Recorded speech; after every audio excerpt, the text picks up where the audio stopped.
What is up, guys? So this is going to be my review for The Flash, Season 5, Episode 2, and one thing I've noticed across The Flash is that its second episodes of the seasons are usually not very good. Like, the second episode of Seasons 3 and 4, not the greatest episodes. The second episode of Season 1 wasn't even that good. The only exception is The Flash is Season 2, where the second episode is a lot better than the first, but that's only because the first episode was so bad, in my opinion. But I'm happy to say, while this episode is not as good as the first, it is still a very good episode, and I would say it is definitely not bad. There are a lot of things in this episode that I really liked, especially near the end. I'll go over those things probably near the end of this video because it is in the end of the episode. I won't talk about it till then. But this episode had a lot of what I liked in the first episode, which was that Nora interacting with her father.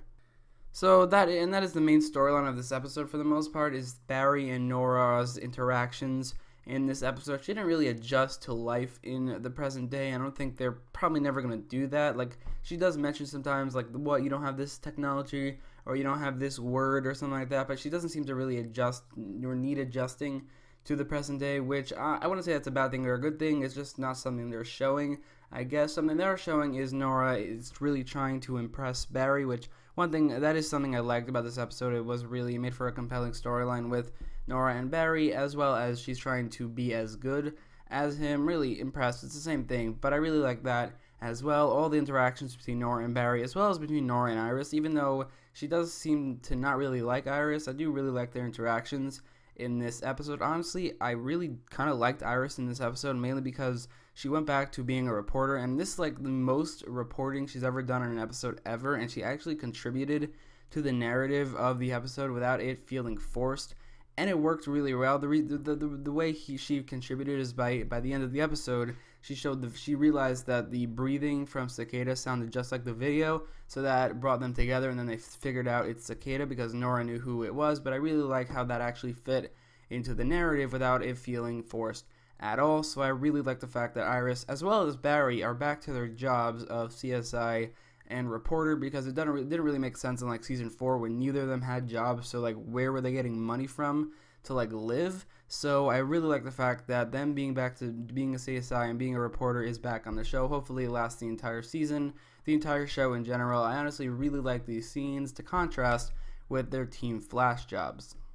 And not only is Barry back to being a CSI, Nora is joining him as well, which I really like those scenes as well. There's really one scene with her being a CSI, but also it makes sense that she's just trying to be exactly like Barry, being a speedster, being a CSI, just being the same thing, which is really the main focus of most of this episode. That was the main focus, Nora trying to impress Barry. They even have a whole scene about it, which was a pretty great scene where Barry was talking to Joe about this whole thing. But honestly, the storyline it was a very enjoyable storyline, very entertaining and very compelling, and it made this episode pretty great. It's not the best part of this episode, because the best part is the last couple minutes with Cicada, but it is definitely what makes the first 35 minutes pretty enjoyable.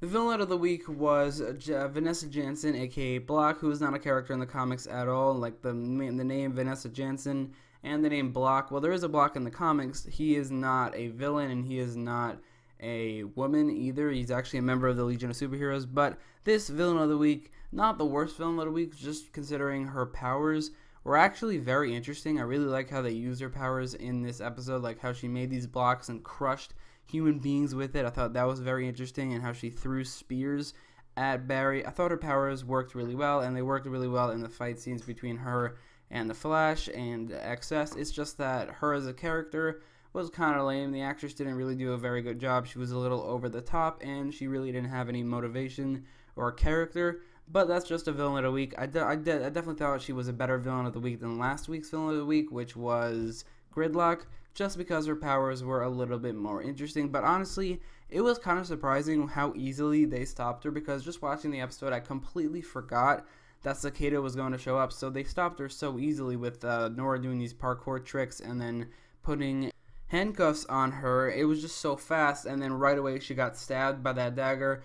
I did not see that coming. I will talk about that storyline, or that last couple minutes, at the end of this video. But back to the villain of the week, or not really, just finishing up my whatever I have to say about the villain of the week. Not a very good character, but her powers were pretty interesting.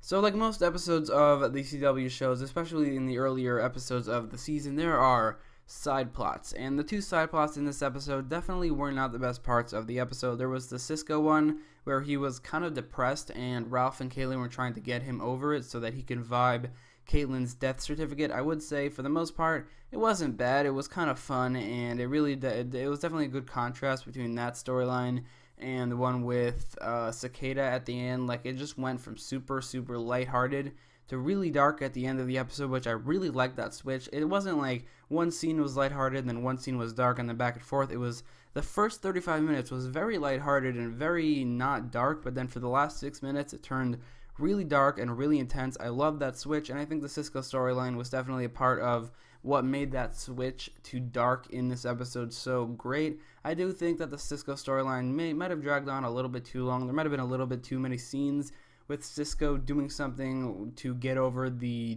breakup with Gypsy, which in of itself didn't really need to be a storyline ever. Like, there could have just been something that happened off screen, which is what they should do with most drama on these shows. Just make them happen off screen. That's something the Marvel Cinematic Universe did, specifically in Captain America Civil War when Tony said that he and Pepper have broken up. All of that happened off screen, and then they got back together by Homecoming. It all happens off screen, so something like Cisco getting over Gypsy's breakup, although there is a lot more screen time on The Flash, I think they could just fill that with something better, and it just didn't need to happen on screen. That being said, the story is kind of fun. I just think it dragged on a little bit too long. The other subplot of the episode was one that I actually really did not like, and that's the Cecile and Joe one, where Cecile is losing her powers and she's trying to get over that or trying to do something about that. I really didn't like that subplot, mainly because it didn't need to exist at all. Not too unsimilar to the Cisco subplot, but at least the Cisco subplot was fun for the most part, and at least it gave some interaction between characters who don't interact that often, like Ralph interacting with Cisco and Caitlin. I like that a lot as well. But Cecile interacting with Joe, not exactly a new thing, and Cecile getting over the fact that she's losing her powers, also not very interesting either. I don't understand why they made Cecile a main character this season. It honestly makes no sense. She could just be a recurring or even guest star character who doesn't appear very often. Also, Joe, literally the entire episode, was just sitting in a chair reading a book, which I thought was kind of funny. But Cecile, her side plot, very weak. Definitely the weakest part of this episode, and it was really the weakest part of an otherwise pretty great episode. So then there's easily the best part of the episode, which is the last 6 minutes, right after Block is defeated and they switch to darkness. And while it was light before that, like I said earlier, they just have this switch right when Block gets stabbed, and then everything just becomes dark, and Cicada throws his lightning dagger at Team Flash. It drains their powers, and then they just go at it. And first of all, I would say Cicada really surprised me about how actually threatening and actually imposing he is in this episode. Like, he felt like something like Zoom, where Team Flash is very underpowered and he's just very threatening and imposing. Like I said, I thought his lightning dagger was so much more badass than I expected it to be. This is something that Cisco says, but it really felt like Mjolnir from Thor, which I thought that, like, when with this Cisco was trying to lift it up and he couldn't, and then Cicada summoned it and it came to him, I thought that's just like Mjolnir or the Stormbreaker axe from Infinity War, and it definitely is. Cisco even mentioned it, so that's another reference to Marvel, along with the fact that they mentioned Ghost Rider for some reason, which I could just make a new video of all Marvel references because of this episode. But I thought Cicada was awesome in this episode. I thought the last 6 minutes were amazing. Honestly, if not for the last 6 minutes, this episode would have been not mediocre, but not amazing either. It would have been great. With the last 6 minutes, this episode is elevated to past a 9 out of 10 score. I think I'm going to reveal the score later, but it definitely is over 9 out of 10 because of the last 6 minutes, which were really that good. Honestly, before this episode, I was a little skeptical about how Cicada will be, at least in the fact that he isn't really threatening. I don't know how he could fight Team Flash with just a dagger, but how the lightning dagger works, like, it works a lot like Mjolnir, and how the fact that it drains their powers temporarily, it makes him a much more threatening villain, and I can honestly see him fight Team Flash from here on out. And honestly, I am much more excited for the rest of the season just because of these last 6 minutes, which were just amazing, making this episode a pretty great episode, in spite of the fact that the first 35 minutes were good, but really not amazing or anything. They were just good, but the last 6 minutes were amazing.